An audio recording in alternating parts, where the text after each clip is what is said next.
My name is Alexis Sumner, and I'm a member of the Hazard Communications team here at ChemADVISOR.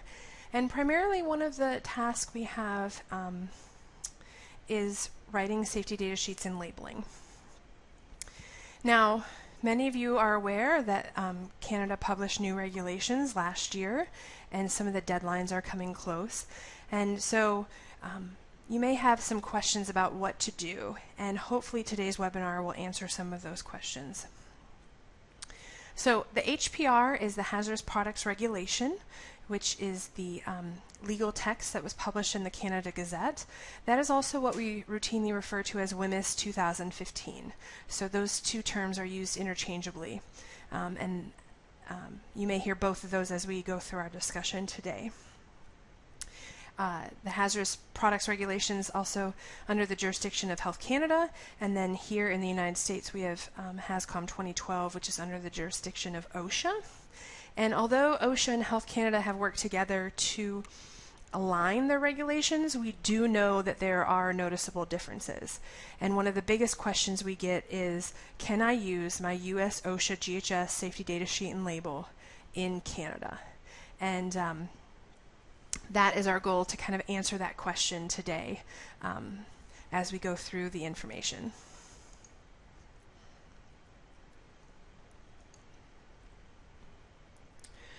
When the HPR was published in 2015, it has a phased-in structure to it. And so until June 1st of 2017, manufacturers and importers can either be fully compliant with the CPR, which is the Controlled Products Regulation, or many refer to it as WHMIS 1988, or they can be fully compliant with the Hazardous Products Regulation, or WHMIS 2015. So Health Canada has made it abundantly clear that if you're shipping product, either manufacturing it or importing it into Canada, you have to, that product would have to have a completely compliant safety data sheet and label for either the Controlled Products Regulation or the Hazardous Products Regulation. So most people are getting concerned because the Hazardous Product Regulation is the GHS guidelines, and as of June 1st of next year, your products, if you're the manufacturer importer, will have to be compliant with the new regulations that were published last year. So what is aligned? When countries are adopting GHS, they want to ensure that the same protection is granted to their workers, and that comes into effect of what they had in place before they adopted the GHS guidelines. So in this case, the combustible dust, simple asphyxiant, and pyrophoric gas hazard classes were adopted by both Hazcom 2012 in the US and WHMIS 2015. So that's good. And the labeling information for both of those is consistent, or for all of those is consistent. Both regulations also excluded your environmental endpoints, so that is acute and chronic toxicity and hazards to the ozone layer.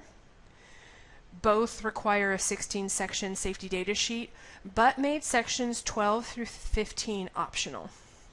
So the headers are required, but the actual information in sections 12 through 15 are not regulated by either OSHA or Health Canada. There also was an exemption in both the US and Canada for flavors and fragrances and the use of a generic safety data sheet. With the adoption of Hazcom 2012 and WHMIS 2015, both countries have eliminated those two exemptions. So what's different? We have to start off by saying that WHMIS 2015 is written against Revision 5 of the UN Purple Book, and within the HPR, Canada did not publish all of the label elements directly in their regulation. Instead, state that you use Revision 5 of the Purple Book. Hazcom 2012 is written against Revision 3 of the Purple Book, so there are known discrepancies between Revision 5 and Revision 3. Canada does address those for a number of endpoints, including flammable gases and aerosols, and how to handle the label elements with those two classifications in particular, are part of the regulations to help align WHMIS 2015 and Hazcom 2012. WHMIS 2015 addresses initial supplier identifier, and that information, the supplier information, must be a Canadian entity that takes ownership of that. And they do not say that the emergency contact number must be a Canadian number, but you do have to list any restrictions to that number, which may include the time and the numbers available and the language restrictions that exist for that emergency number. WHMIS 2015 also has subdivided our hazards not otherwise classified. So, excuse me, in this case, we have both physical and health hazards not otherwise classified, a PHNOC or an HHNOC. If you have a hazard not otherwise classified, you would therefore have to specify in Canada whether it's a health or physical hazard. WHMIS 2015 also has a category for biohazardous infectious materials, which is outside of the scope of Hazcom 2012. Biohazardous infectious materials, if you classify for that endpoint, must include a 9-section appendix to your 16-section safety data sheet, and that information would be particular to the infectious material you're dealing with, so host cell information and things along those lines. Canada also requires a number of categories to have supplemental labeling information.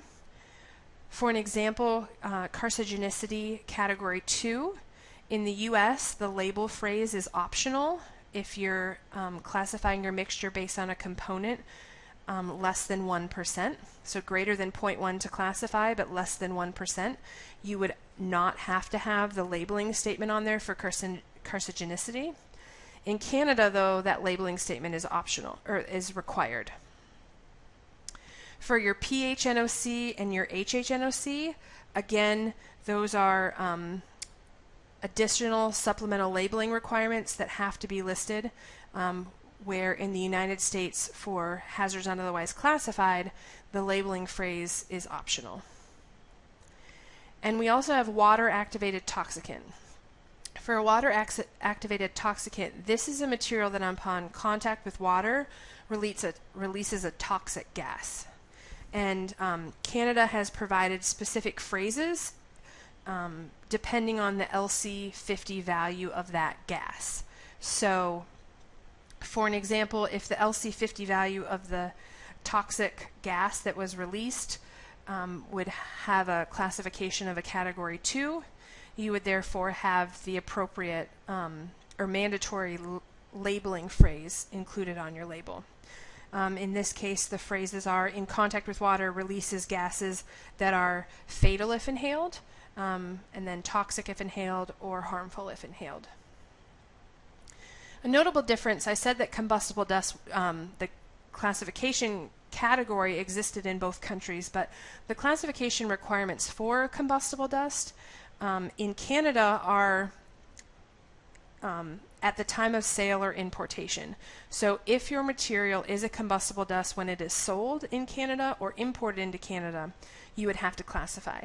In the United States, if you know your product is going to be processed down the supply chain where a dust would be created, you would have to classify as combustible dust.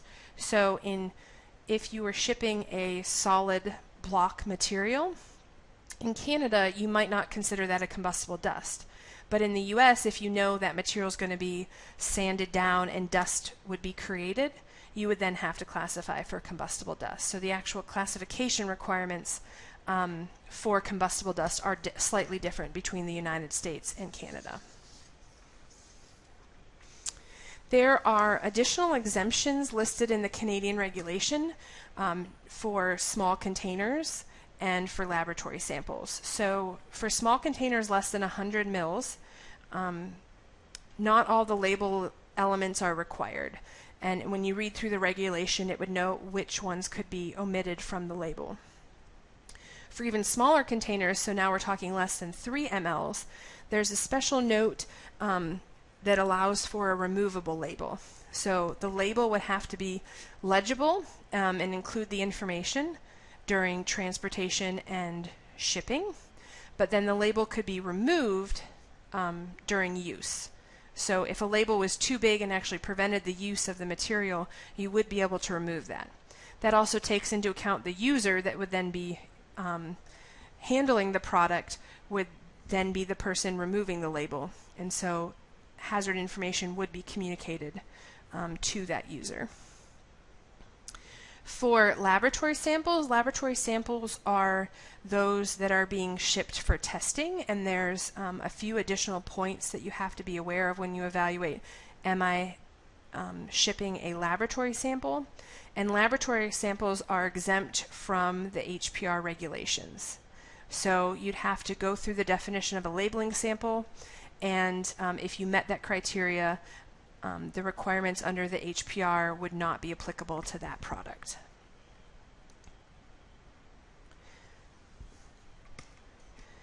One of the big noticeable differences between Canada and the US deals with composition and the disclosure requirements. One of the good things is that the cutoff values listed for like the mixtures are aligned between WHMIS 2015 and Hazcom 2012. Where we see differences really revolves around the trade secret claims. In the United States, there's no obligation to report a trade secret claim to a government agency, but in Canada, there are requirements for what they call confidential business information, or CBI, claims. If you would like to mask the name and CAS number of a hazardous component in your product, you would have to follow the guidelines outlined, or the requirements outlined in the Hazardous Materials Information Review Act, or HMIRA. There you will find criteria for what can be considered a trade secret claim. You will also find the fee structure. So since you're applying to a federal agency, you have to create a packet of information, document your material, and include a payment for being able to use that trade secrecy claim. Health Canada then provides you with a registration number, and that registration number would be what would replace your CAS number on your safety data sheet. But all of that is outlined in the HMIRA and must be followed before you're allowed to use a trade secret claim on documentation. Another thing is specific concentrations or concentration ranges. So in Canada, if you want to use a range that is to protect trade secret claims, you would again have to follow the HMIRA and submit a claim to Health Canada. In the United States, you again do not have to make a claim, but there is additional phrasing and verbiage that has to be included in Section 3 of your safety data sheet whenever you are including a trade secret claim for your composition in Section 3. So again, in the United States, you don't have to submit any information to the federal government, but you would have to include the additional phrase that the ingredient or composition is being withheld as a trade secret claim. And in Canada, you'd have to follow the HMIRA and actually file a claim with them to either mask a chemical that is hazardous or to list concentration ranges strictly for the reason of CBI. Both countries do allow for ranges to be used when you have something like batch-to-batch variation. So in this case, you have a product and it can vary by 1 or 2 percentages by composition and still work. You could use those composition ranges of 1 to 2% and list those, and that would not be a CBI claim in either country. One of the special notes in Canada is if you are listing a concentration range that is non-CBI, you would actually have to be able to prove that. One resource you could use would be a quality control lab report where your products are coming off the production line. They do a test, let's say for weight solids or solvent breakdown or something of that nature. And if it's between, your weight solids is between 5 and 10%, the product can get shipped out. Well, that 5 and 10% that your QC lab would be doing would be great documentation for actually proving that the concentration range listed in Section 3 is not a CBI claim and truly a batch-to-batch variation. And again, Section 3 verbiage is applicable within the United States, where you actually note that information is being withheld as a trade secret claim.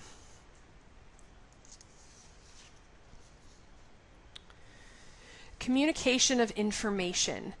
The good news here is there's alignment between the update requirements. So when new information is received, you have to update the safety data sheet in both countries within 3 months, and you'd have to update the label within 6 months. The term you're looking for here is significant new data, and that is defined in the HPR. Significant new data is any new data that's received that would cause your hazardous product to change its classification or category. This also happens if you have a change in any subcategories for different endpoints, and if the classification adds an additional hazard to it. So significant new information is defined, and once that significant new information is received, you would be obligated within the appropriate time frames to update safety data sheets and labels. One note here, where Canada is different from the United States, is within Canada you are required to have written communication that would be passed along to the seller or importer if the sale or importation occurs prior to any updates to your safety data sheets or labels. So in this case, if today I were to receive significant new information and tomorrow the product were to be sold or imported into Canada, when I pass along the safety data sheet that has yet been updated, I would also have to include with that safety data sheet information regarding the fact that new data has been received and the classification is going to change, what that classification change would be. That's something that is specific to Canada, where the additional written communication must be provided along with the safety data sheet if it has not been updated once significant new information is received. Additionally, in Canada, there is a bilingual requirement, and the transmission of safety data sheets must include both the English and French translation of the safety data sheet. It's not enough to just provide the English, so when you're sending emails to customers, you should always include both English and French when you're sending the document. If you have one document that's in both languages, that would be acceptable as well. But if you do maintain two separate documents, Health Canada has made it clear that you must provide both to customers when you are sending safety data sheets to them.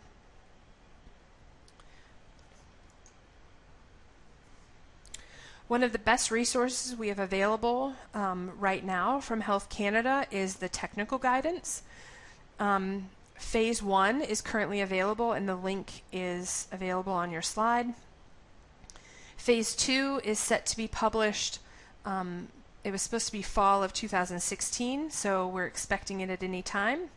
And the nice thing about the technical guidance is they spend time actually walking through some of the definitions, so initial supplier identifier and CBI information, and provide additional explanation.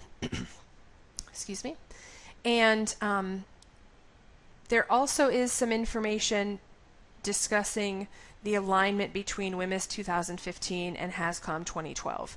That was a goal of both countries, and in the Phase 1 technical guidance, they definitely tried to address that issue. that is all I have today. If you have any questions, please let us know.